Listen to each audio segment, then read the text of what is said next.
Let's now have a look at creating a HTTP request in n8n. There is a dedicated node for this, and if we start typing the letters HTTP, it pops up as the first option.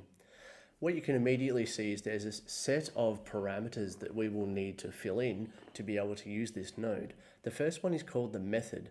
Now the method is the way that you want to communicate across the internet when you are making your HTTP request. So typically a HTTP request is to another website via a URL. Now there's two main methods that we're interested in making our request. It's either get or post. The others we typically don't use in n8n. It's not to say that you wouldn't, but they're very rare that you would use them. So now with get, when we make a request via get, it's slightly different to post in that what we're doing is passing the data via the URL, and that means that people can see the data. They can also bookmark the URL, and that means they can go back to it later, and they can share it as a link inside an email or a message, whatever you like. Whereas with post method, the data is sent in what's called the body of the message, and that means you don't see it in the URL, and that means it's a little bit more hidden, and it means that the data can be more comprehensive. You can send much larger amounts of data via post than via get, and also you can send images and attachments and things like that. So now what we're going to do is construct a URL that we're going to call, and what I've done is created a URL already, and I'll copy and paste that in and walk you through it. So here you can see the URL, and I will go through each of the sections. The first part is the protocol, HTTPS. That means it is a secured protocol that's going to communicate via hypertext. The next part is the domain of the website or URL, and here it is image.thumb.io. And so this is a third-party service that's going to take a thumbnail for us of another website. The next part is the word get, and that means we're making a get request. So you would only be able to call this via get. You wouldn't be able to call it via post.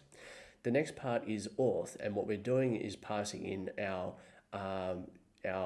specific key or API access to be able to tell this website that I have permission to make this call, and also they can keep track of how many calls I've made and charge me accordingly. The next part of the URL is the word width, so we can pass in different things like variables, which is I want to set the width of the image that's returned, and I'm setting it to the number 1400, which is pixels. The next variable is crop, and I want the image to be cropped after 8,000 pixels, and that means vertically it's going to be cropped off. The final variable is the word full page. Now full page means I would like the full page of the website and not just a small section of the website to be taken.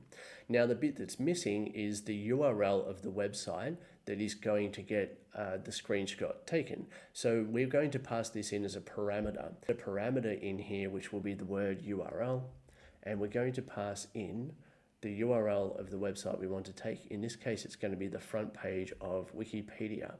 And so I pass in the URL of the home page of Wikipedia, and I save this and I close it. We now need to reopen our HTTP request. So I'm going to open this in expression mode, and it means that I can now drop in a variable, and it's going to interpret that variable. And what you can see in green is the URL the website is going to take a screenshot of. So we're now pretty much ready to go. We can add authentication, and that means if the URL endpoint that we are calling has some form of authentication, we need to provide some form of credential. And that just proves that we have permission to be able to access that endpoint. We don't need that in this circumstance. We can also send further query parameters if we want to, and we can define what those are. Or we can send headers, and sometimes you need to send a header request to be able to pass a token that gives the API access to you. So there's different things that you might add, but for now we don't need that. We're just going to execute this as it is. Now what it's going to do is call this website, which is image.thumb.io. It's going to go and create a screenshot of Wikipedia, and it's already done that here. If I click on view, this is a thumbnail of the Wikipedia main web page. So we've now made our HTTP request to a third-party website.